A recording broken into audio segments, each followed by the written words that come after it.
What's up, everybody? Anton Kraly here, and today I want to talk about how to invest in growing your dropshipping store, specifically on the financial side.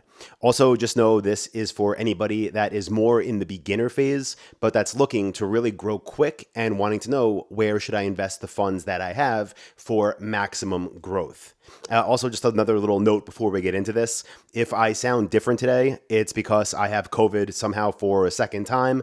Don't worry, I'm fine, but I definitely don't sound like myself. So, don't worry, everything's good. Just letting that be known as we kick this off.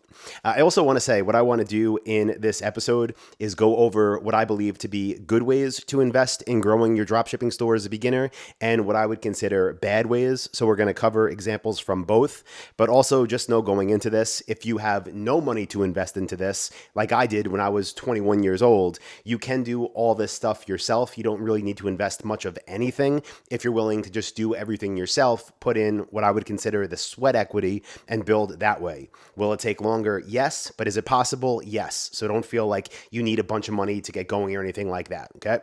Now, for everybody out there that does have some money, not even much, maybe $1,000, a few thousand, maybe $5,000, $10,000 that they want to kind of put into their business sooner rather than later to supercharge it, to get it going. What are good and bad examples of places you can invest that money to grow your dropshipping store? Well, let's start with one that I would consider a bad one, and I'm not calling you out if you're listening to this or watching this, but the first example and the reason I wanted to record this is based on a conversation that I had with somebody, I won't call out the name, but at our Dropship Lifestyle Retreat that we just had, at this point I'm recording this in October, so last month in Portugal, and he's growing a store, looks awesome, doing a good job with it, but he asked me a question and he said, there's a company that I'm paying $1,500 a month to, and mind you, he's in the beginning building phases, and he said, I'm paying them $1,500 a month to handle my Instagram account for the company, and basically every week I send them a couple of videos filmed with my phone, and they turn them into Instagram posts, and he asked me, should I continue paying them? And for me, somebody that has been doing this more, again, that's why I'm making this, not because it was, something, you don't know it if you don't know it, but my answer was, excuse me, there's the COVID. My answer to him was cut that immediately, okay? Because the store is still, it's a work in progress. It's being built out. It doesn't even need an Instagram page for anything else besides just having that social presence if anyone does search you. But the page and these weekly or monthly posts are not going to bring in anywhere near the amount of revenue it would take to justify that expense. If he wants to post, or if you want to post to a new store's Facebook or TikTok or Instagram or Pinterest or anything, you should do what I recommend in the Dropship Blueprint and post once or twice a week with something announcing a new supplier or new products on your store or whatever that monthly promotion is, or if something's back in stock or a customer testimonial. That is more than enough to use social media pages to show that you have an active online presence and that you're actually in business if somebody starts researching you after they find you through one of the more tried and true traffic methods, okay? So that would be an example of a bad place to invest. Now, he had the money, he was fine spending it, but that's money that you should keep. And my philosophy on business really is everything should be started for the smallest amount possible, and any unnecessary expenses should ideally never be added, but if they're already there, should be cut sooner rather than later.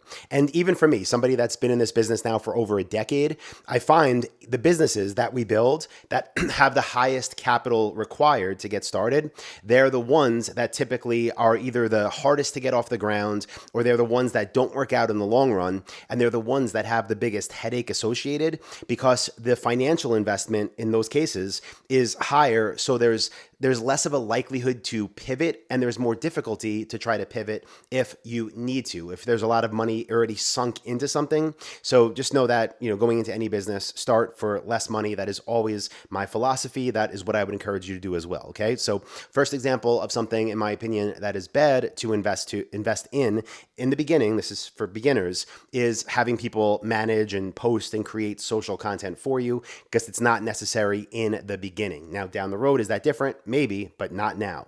Okay. Second example of something that I think is a bad investment if you're looking to grow your dropshipping store as a beginner is hiring a company to manage your advertising for you, your paid ads. So you'll know this if you've already built a Shopify store or you've signed up with Shopify in the past.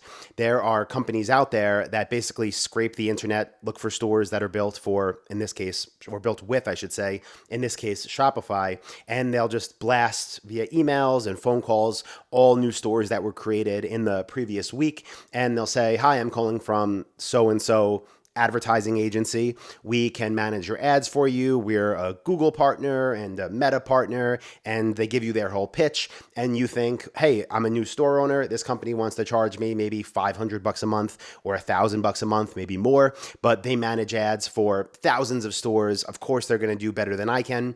Let me pay them. Again, that is a bad investment as a new store owner. This is something I cover in depth in the blueprint where I show all the ways we drive traffic, but you never want to outsource that before you've cracked it on your own. Because especially, again, and keep this in mind throughout this whole episode, this is for beginners. If your store is not yet proven, if your ads are not yet proven, if your products from those suppliers are not yet proven to sell, there is no company out there that's going to start everything for you and start driving you all these amazing results. Because the advertising phase is a big portion of building your business in the beginning. And in my opinion, solely you as the business owner need to be in charge of that. Now, again, over time, once your ads are converting, you know what sells, you know which ad structure works for you, you have things set up. Then if you want to outsource it to have somebody oversee it for you or to try to grow it for you, that's a different story. But in my opinion, it is a very bad investment to pay a company to manage your ads when you are first building your store. Okay, so two things I don't recommend.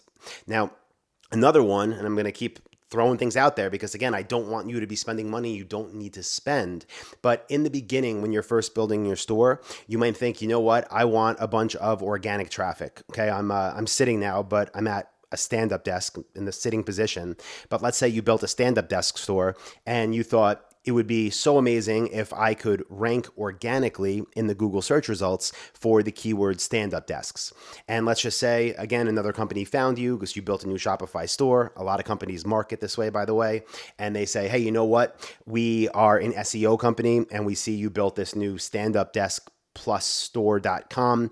We want to rank you for stand-up desks. You know, it's a very competitive keyword, so it's going to take us a year to get you there. But if you agree to this contract for the next 12 months at $2,000 a month, here's what we're going to do for you, and here's how much traffic you can expect over the next year, right? Things like that. I'll tell you, when I first got into e-commerce way back in the day, I signed up for things like that. I spent the money.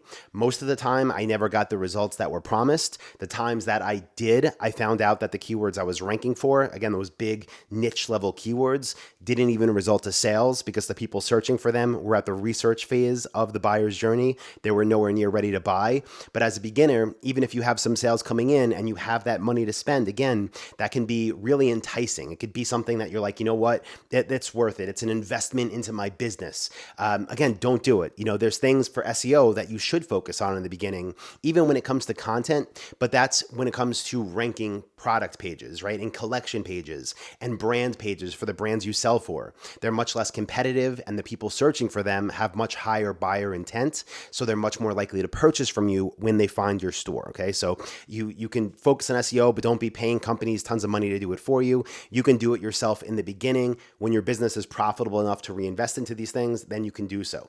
Okay, let's just keep going. I have more bad. You know, I was going to stop there, but I'll give you a few more, at least a couple more.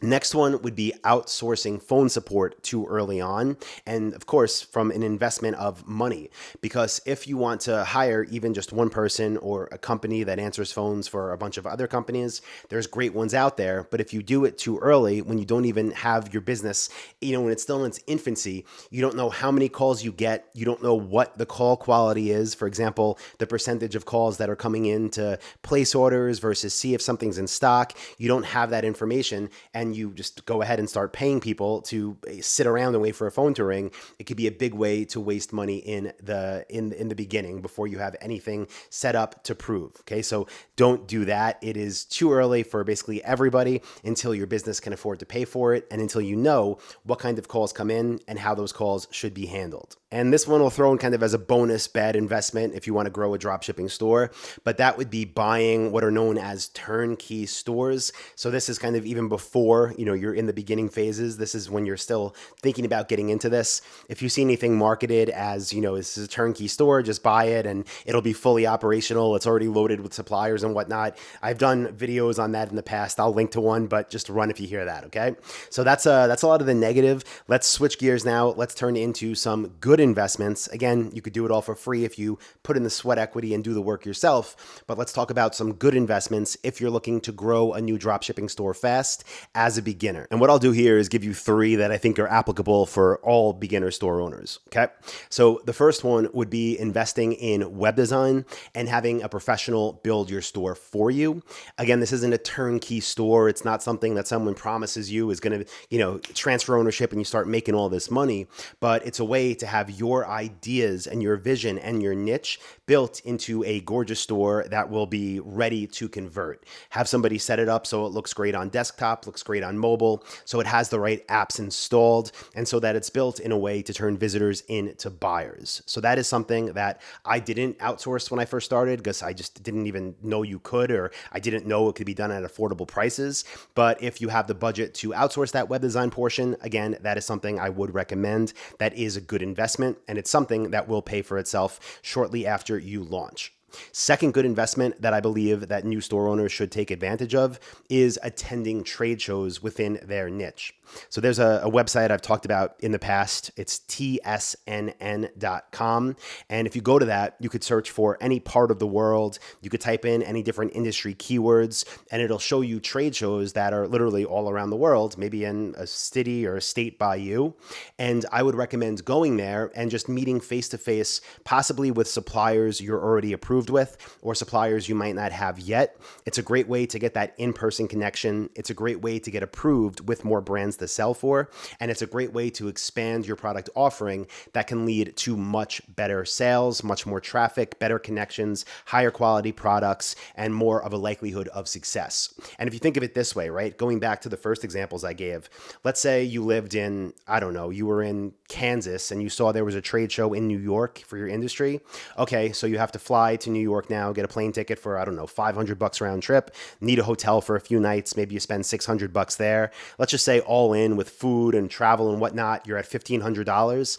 That $1,500 investment in that one trip to an industry trade show is going to pay off thousands of times more than the example of hiring somebody to run your ads for a store that's in its infancy or to make social content for a store that's in an infancy. And again, it's a one-time payment. You just go there, you show up, have a plan of action, and that will pay off thousands of times higher than the examples from the bad category that we already went through. Okay, third investment that I believe has really high payoffs if you're looking to grow a new dropshipping store and that I would very highly recommend is having mentorship, right? Not people doing work for you, but getting the guidance from people that have been there, people that have done that.